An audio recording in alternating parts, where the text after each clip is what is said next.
새해를 맞이하여서 벌써 둘째 주일이 되었습니다. 하나님께서 2주간 동안 저와 여러분을 붙잡아 주시고 또 은혜 가운데 살게 해 주셨습니다. 또 이 시간 하나님 앞에 나와서 예배를 드릴 수 있도록 큰 은혜도 베풀어 주셨어요. 오랫동안 아픔 가운데 병든 가운데 있다가 또 입원하는 가운데 또 수술을 받고 이와 같이 귀한 시간 나와서 함께 예배를 드리는 이러한 분들 모두 하나님 앞에 감사와 찬송과 영광을 돌리고 또 이 시간 하나님의 역사가 이 자리에 넘치게 임하게 될 줄로 믿습니다.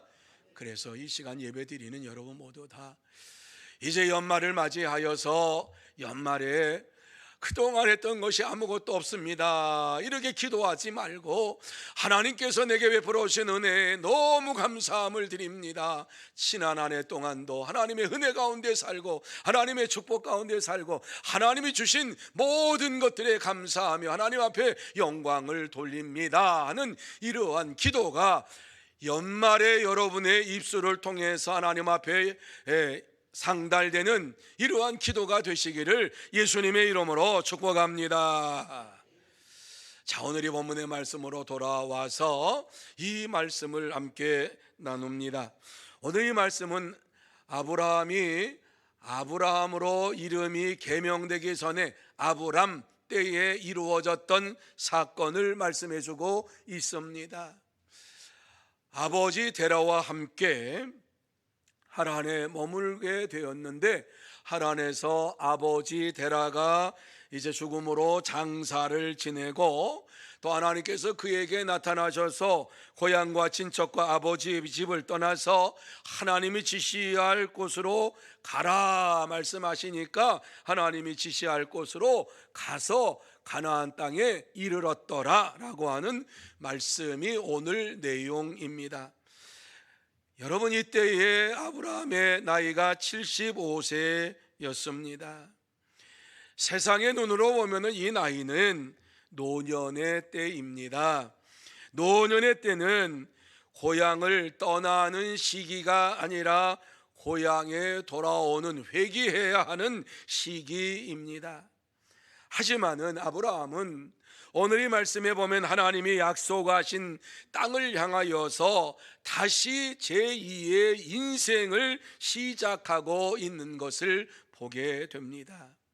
그는 이제야 세상을 떠나서 하나님과 동행하며 믿음의 길을 걸어가는 삶을 살게 되었습니다.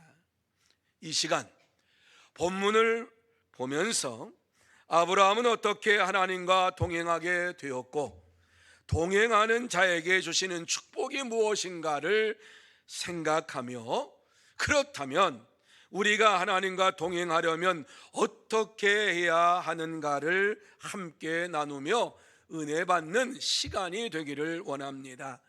자, 우리가 하나님과 동행하는 삶을 살려면 어떻게 해야 합니까?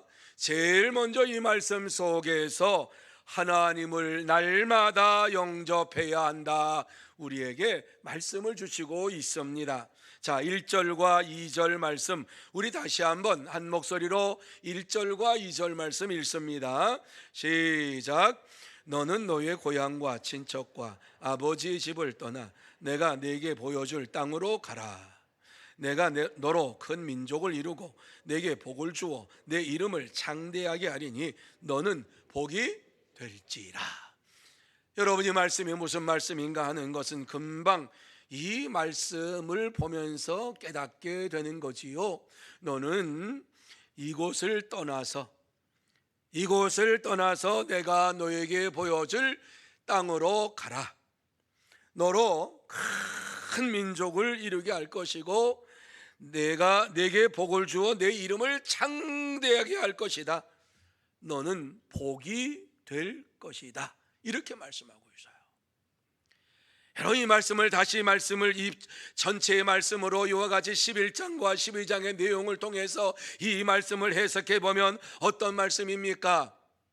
아버지의 장례를 마치고 절망과 슬픔 가운데 있는 아브라함에게 하나님께서 찾아오셔서 축복의 말씀을 주시고 하나님께서 보여줄 땅으로 가라고 명령하고 있는 말씀입니다.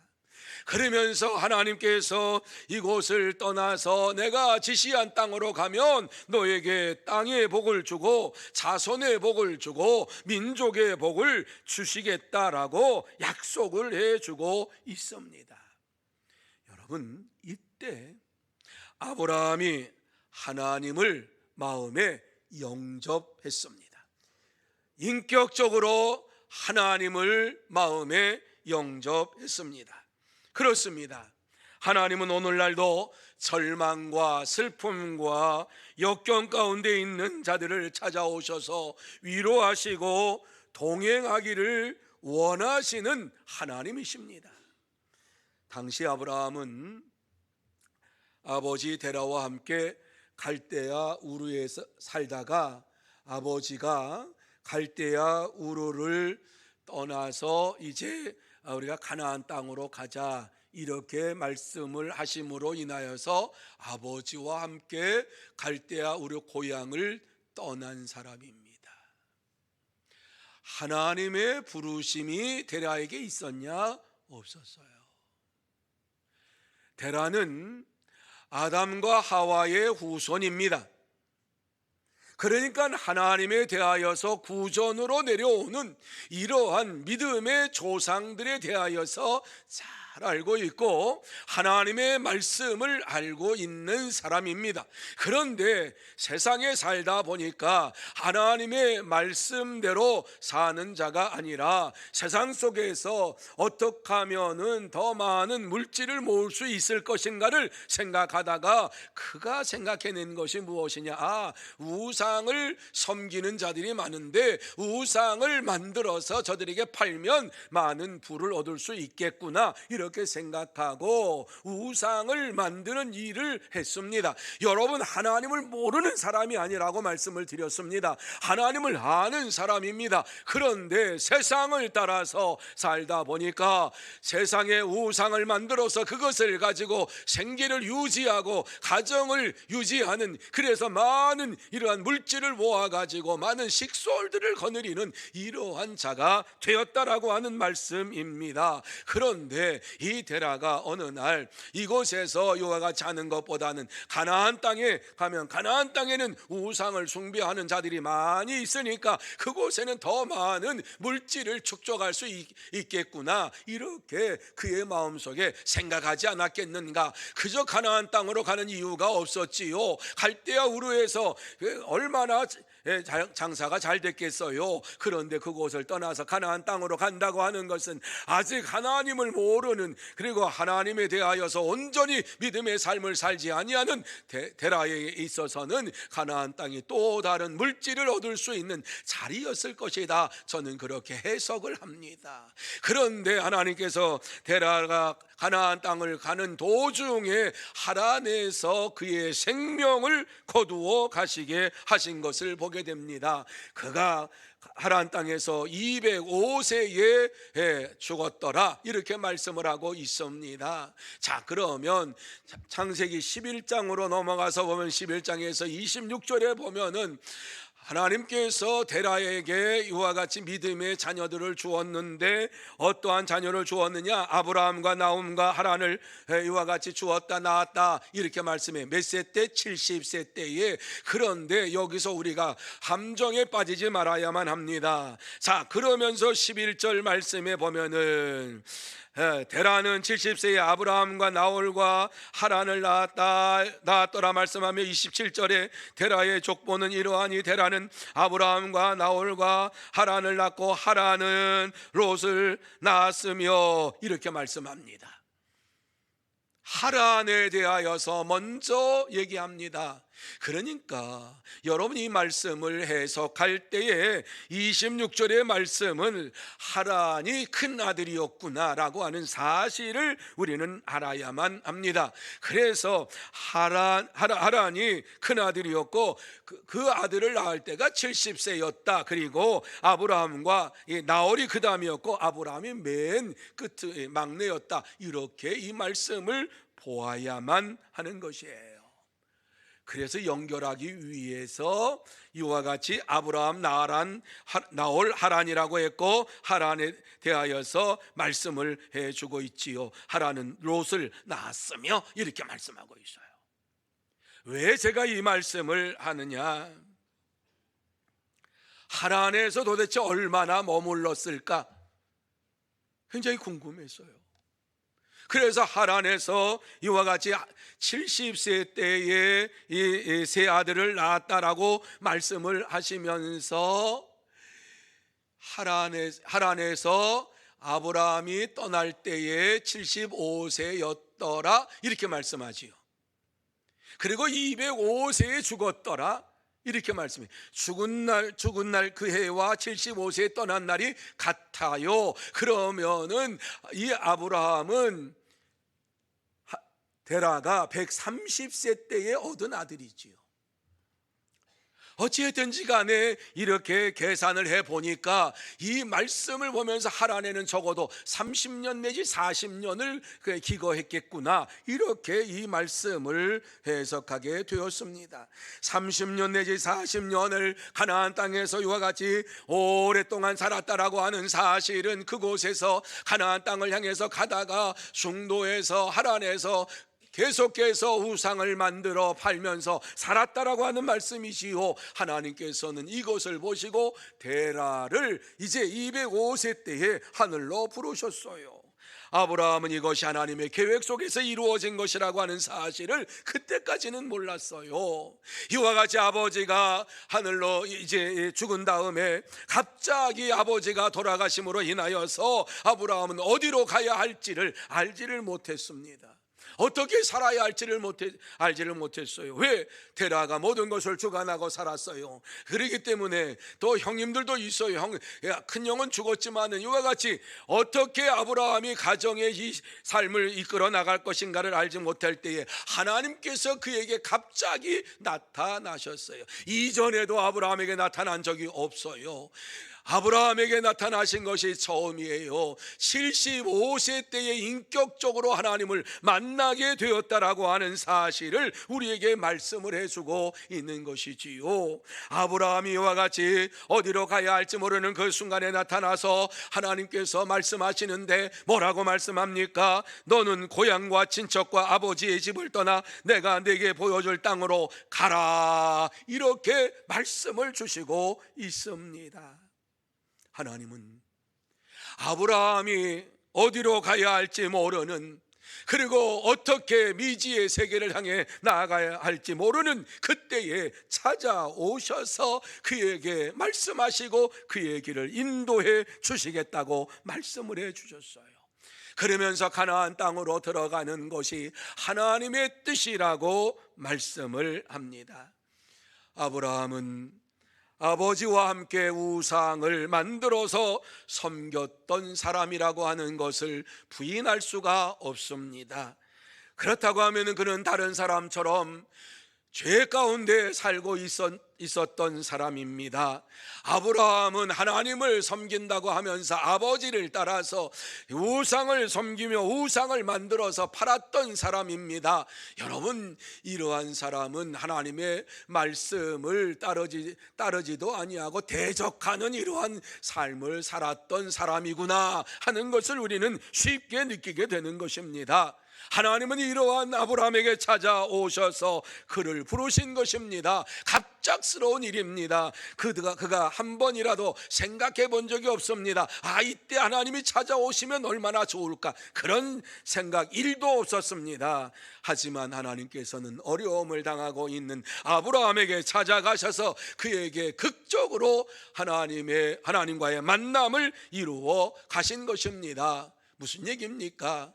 아브라함과 하나님과의 만남은 전적인 하나님의 역사였다라고 하는 사실입니다. 이러한 사실을 생각해 볼 때에 하나님의 부르심은 인간의 행위로 된 것이 아니라 하나님의 절대적인 주권으로 이루어진 것이다 하는 말씀이에요.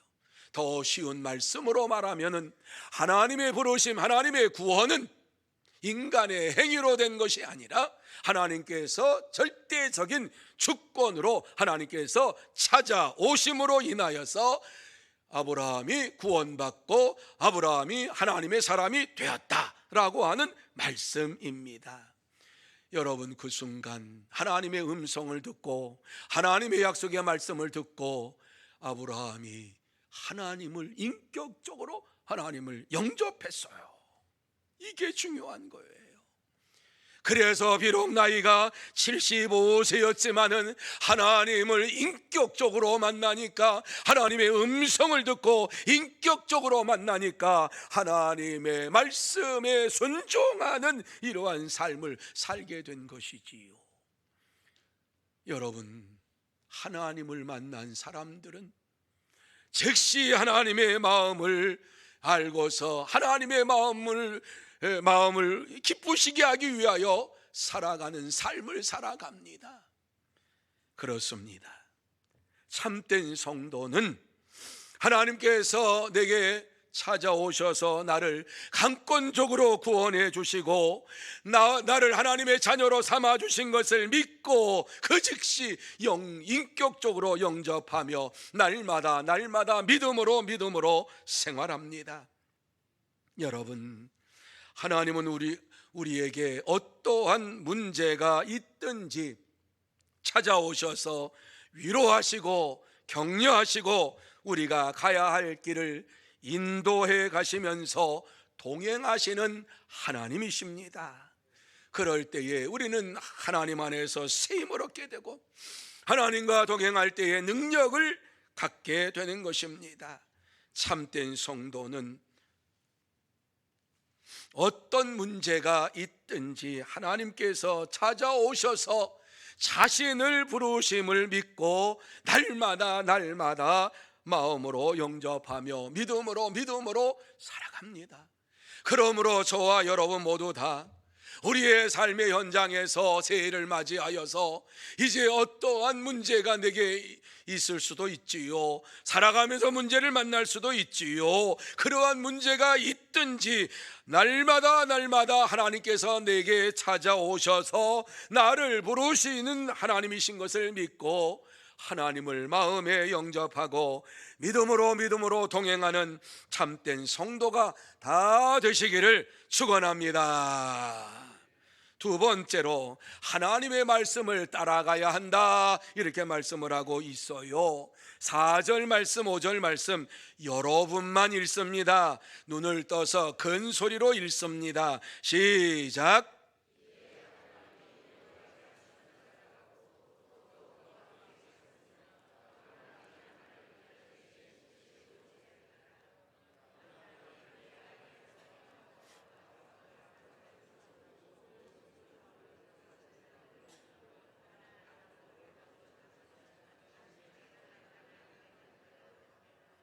아멘.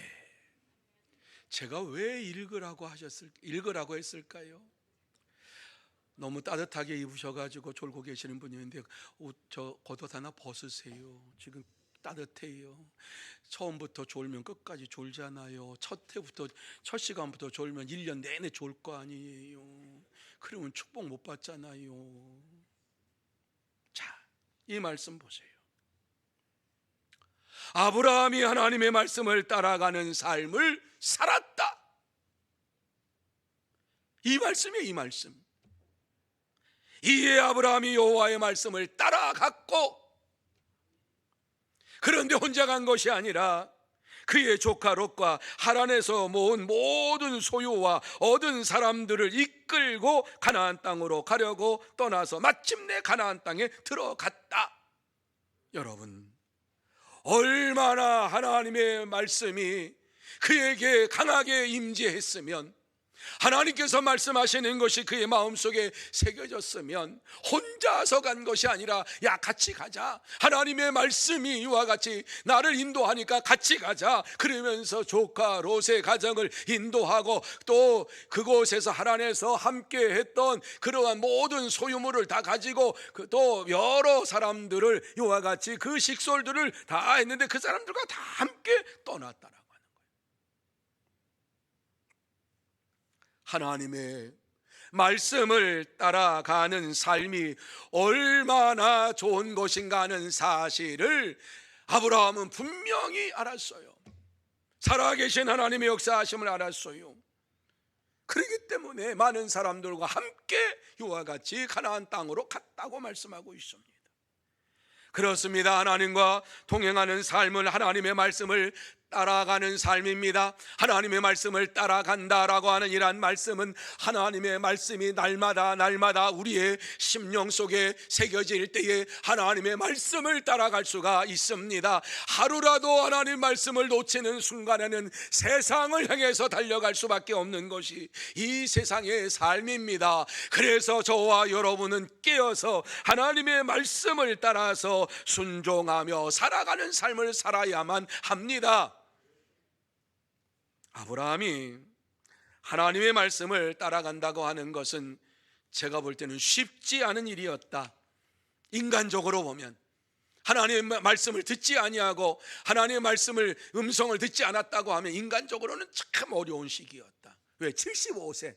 여러분 75세가 어떤 나이라고 생각을 하세요? 75세면은요 이제 인생을 살아가면서 어때요? 안정을 취하고요, 그리고 75세가 되면은 일을 벌이는 게 아니라 이제 어떻게 하면 내가 남은 생애를 좀 안전하게 생활할 수 있을까, 이렇게 생각을 하면서 살아가는 이러한 나이 아닙니까? 그런데 75세가 되면 지금까지 살아왔던 삶이 있기 때문에 마음속에 고집이 있습니다. 누가 뭐라 그래도 절대로 안 듣습니다. 지금까지 내가 이렇게 생활했는데 이래도 살았는데 누가 뭐라 그래도 75세가 되면은요 절대로 말 안 듣습니다. 예, 왜? 지금까지 내가 살아온 거 보니까 별로 내가 살아온 인생 볼 때에 별로 틀린 게 없어. 그러니까 고집해요. 인간적으로 보면. 인간적으로 보면 이와 같이 고집을 부릴 수 있는 날이요, 뿐만 아니라 내가 다시 시작한다고 아이고 그런 말 하지 마, 나 이제 남은 인생 얼마 안 남았으니까 잘 정리하고 이와 같이 내가 살아야 돼, 이렇게 생각을 하지 다시 시작을 한다고 인생 아니에요. 그런데 아브라함은 하나님의 음성을 듣고 하나님의 말씀을 듣고 다시 시작을 하는 이러한 시간이 되었던 것이에요. 가나안 땅으로 가라고 하는 이 말씀을 오늘 이 말씀에 보면 즉시 따라갔다고 하는 것을 말씀하지요. 마침내 가나안 땅에 들어갔더라. 지체하지도 아니하고 그냥 그 말씀을 따라서 갔다라고 하는 이러한 말씀이에요. 그곳에 가보니까 그곳에 이미 가나안 사람들이 살고 있었다. 여러분 이 말씀이 어떤 말씀으로 들어옵니까? 이 말씀은 이제 고달픈 인생길 다시 시작하게 되었다, 이런 말씀 아닙니까? 지금까지 살아왔던 삶과는 다른 삶을 사는 시간이 된 거예요. 갈대아를 떠나서 하란에 갈대아우를 떠나서 하란까지는 같은 문화권, 같은 말을 쓰고 같은 풍습을 가지고 살아요. 그런데 가나안 땅이라고 하는 이 땅은 언어가 달라요, 풍습이 달라요, 이게 달라요, 생활하는 습관이 달라요. 완전히 문화가 다른 것이지요. 말도 다르고 생활 습관도 다른데 75세가 되어서 그곳에 가서 말을 익혀야 되고 그 풍습을 따라서 사는 삶을 다시 시작해야 되는 거예요. 쉽지 않아요, 여러분. 외국에 가보세요. 외국에 가면 짧은 시간 뉴질랜드에 있었지만 영어로 말해야 된다고 하는 게 스트레스예요. 사람 만나면 영어로 얘기해야 된다. 이거 뭐 영어를 잘하는 사람도 아니고 영어를 뭐 한국에서 뭐 유창하게 한 것도 아니고 가서 사는데 영어로 말아야 되는데 웬만한 건 다 얘기하겠는데 뭐가 제일 문제냐? 접촉사고 났다, 교통사고 뭐 해서 보험에서 전화를 했어요. 그런데 한참 설명했어요. 그런데 뭐라고 하니까 what 그래요. 뭐야 무슨 말이야 그래요.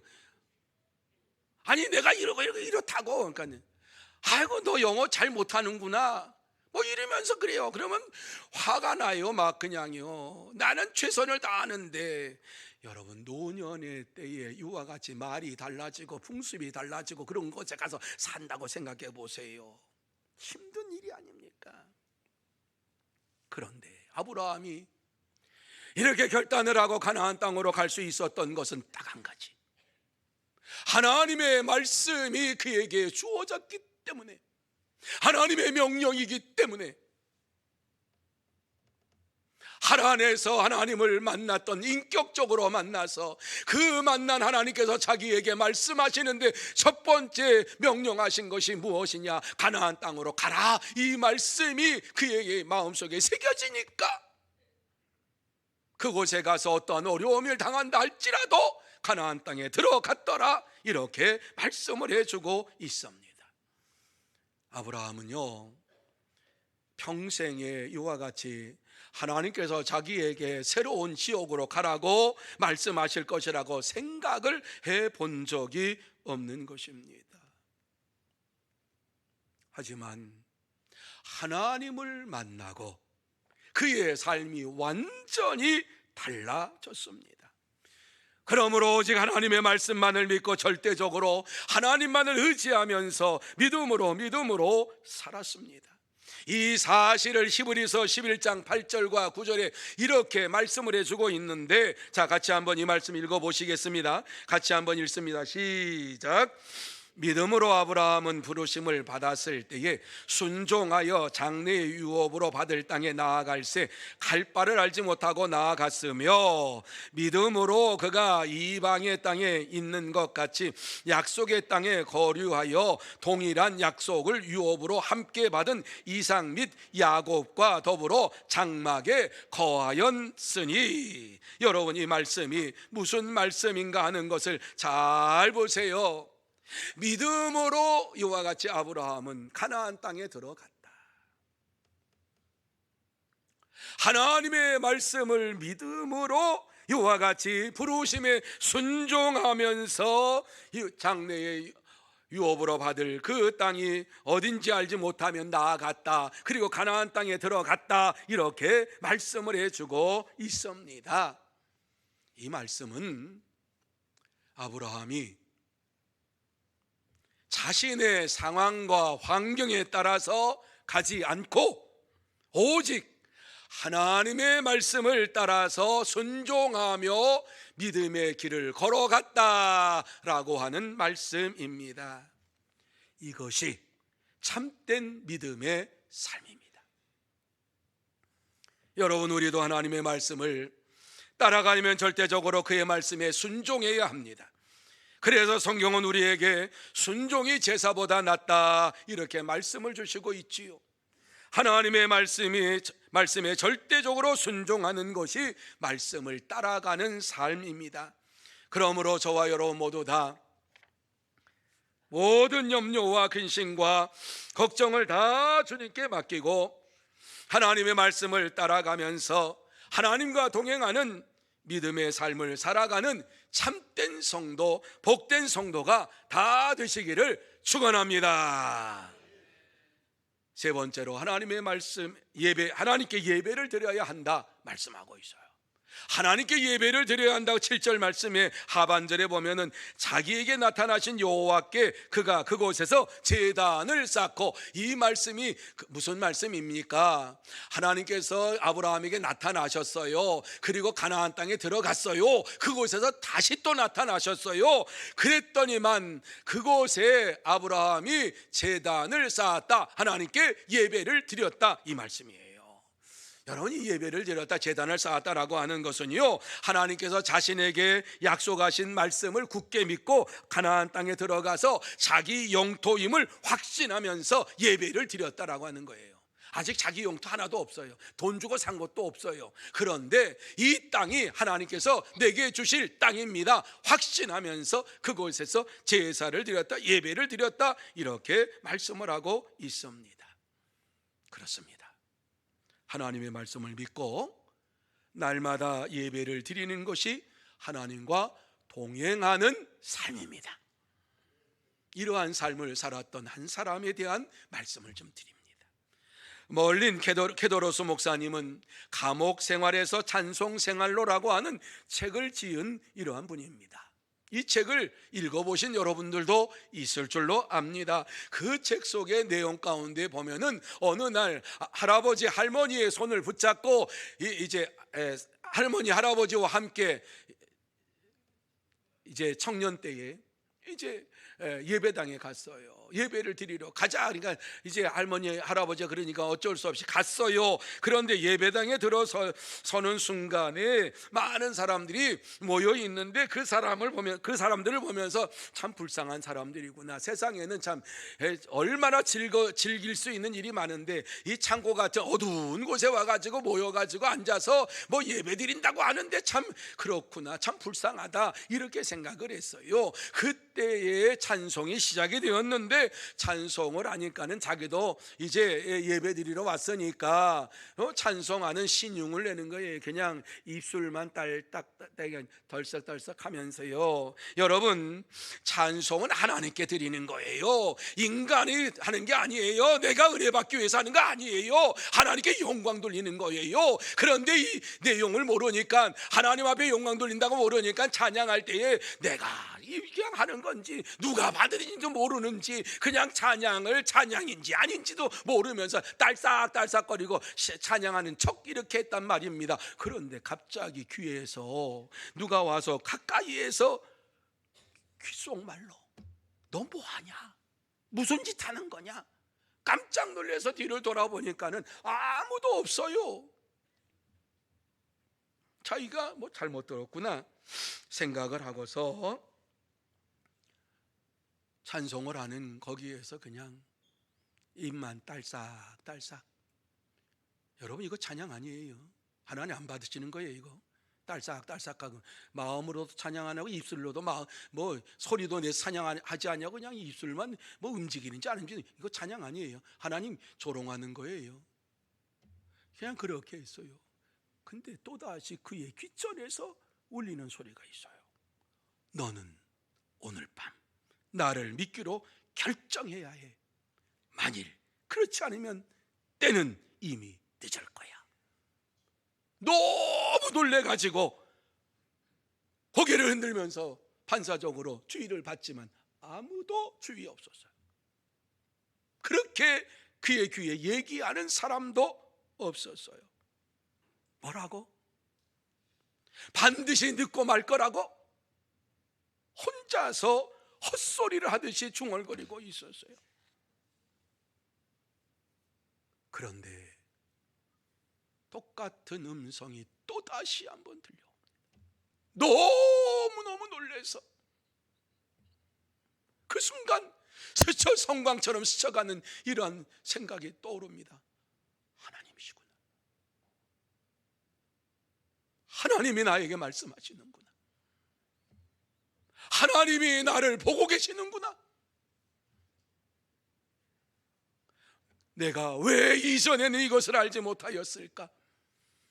예배 가운데 거하시는 하나님의 살아 역사하심을 내가 왜 알지 못하였는가? 하나님은 살아계시는구나. 지금 내게 말씀하고 있구나. 내가 갈구하고 내가 원했던 것이 하나님 안에서 다 찾을 수가 있구나. 하나님은 나의 모든 문제의 해결자가 되시는구나. 이렇게 마음속에 마음에 들어오니까, 감동이 들어오니까 자기도 모르는 사이에 마음속에서 울려나오는 찬양으로 하나님 앞에 영광을 돌리게 되었는데, 옆에 있는 분들이 찬양하는 그 찬양을 그저 딸싹딸싹하는 입술이 아니라 마음 심령 속에서부터 울려 퍼지는 감사의 찬송이 가득 차게 되었어요. 멀리 있는 그 순간에 하나님을 인격적으로 만나고 찬양 가운데 거하시고 예배 가운데 거하시는 하나님의 역사하심을 체험하고서 하나님의 온전히 예배를 드리고 이렇게 살지는 말아야지 하면서 그의 인생을 하나님 앞에 맡기면서 이 목회자로서의, 목사로서의 사명을 감당하면서 복음을 전하는 자가 되었어요. 여러분, 우리가 날마다 하나님께 예배를 드리는 것은 하나님과 동행하는 삶을 사는 것입니다. 그러므로 저와 여러분 모두 다 날마다 하나님께 예배 드리는 일에 최선을 다해야 합니다. 참된 성도는 날마다 하나님 앞에 예배를 드리는 일에 힘쓰며 믿음으로 생활합니다. 그러므로 저와 여러분 모두 다 다른 건 못한다 할지라도 날마다 하나님 앞에 예배 드리는 데 있어서 최선을 다해서 힘쓰며 애쓰며 믿음으로 생활하면서 하나님과 동행하는 참된 성도가 다 되시기를 축원합니다. 이제 말씀을 마무리합니다. 하나님께서 오늘 우리에게 가시고 싶은 말씀이 무엇입니까? 하나님과 동행하는 삶을 살기 위하여서 하나님께 날마다 예배를 드리는 자가 되라, 이렇게 말씀을 주시고 있습니다. 날마다 예배를 드리는 자가 되라 말씀을 해주고 있습니다. 여러분, 날마다 예배를 드리는 자들은 이미 날마다 순간마다 예수님을 마음에 영접한 자요, 하나님의 말씀대로 살기로 다짐하며 결단한 이러한 자가 하나님 앞에 예배를 드릴 수가 있는 것입니다. 삼위일체 하나님과 동행하려면 날마다 가정에서든지 교회에서든지 예배를 드려야만 합니다. 예배를 드리는 삶을 하나님께서는 원하고 계십니다. 예배는 날마다 하나님을 마음에 영접하고 하나님의 말씀을 따라가는 성도의 최고의 표현입니다. 하나님께서는 저와 여러분의 예배를 받으시기를 원하고 계십니다. 그래서 가정에서 예배를 혼자서 드리기에 힘드십니까? 교회에서는 이것을 알고서 이미 오래전부터 만들어 놓았지요. 새벽에 나와서 함께 예배 드리자. 그래서 새벽 기도회, 새벽 예배가 있습니다. 가정에서 매일매일 하나님 앞에 예배 드리기가 힘들면 교회에 오시면 새벽 5시에 반드시 시작을 합니다. 기억하시고 하나님 앞에서 날마다 예배를 드리는 이러한 믿음의 삶이 이루어져야 될 줄로 믿습니다. 참된 성도는 날마다 하나님 앞에 예배를 드리기에 힘쓰면서 하나님을 영접하고 하나님 말씀을 따라가면서 주님과 동행하는 믿음의 삶을 살아갑니다. 이러한 자에게 하나님께서는 3중 축복을 허락해 주셨습니다. 아브라함에게 주셨던 이 3가지 축복 우리에게 주시겠다고 약속하셨습니다. 땅의 축복과 자손의 축복과 민족의 축복을 주시겠다 약속하셨습니다. 이 축복을 받아 누리면서 1년을 살기를 원하십니까? 하나님 앞에 나와서 예배를 드리고 하나님 앞에 영광을 돌리면서 날마다 하나님의 말씀을 따라가고 하나님을 마음에 영접하면서 믿음으로 하나님과 동행하는 참된 성도, 복된 성도가 다 되시기를 예수님의 이름으로 축원합니다. 기도하십시다.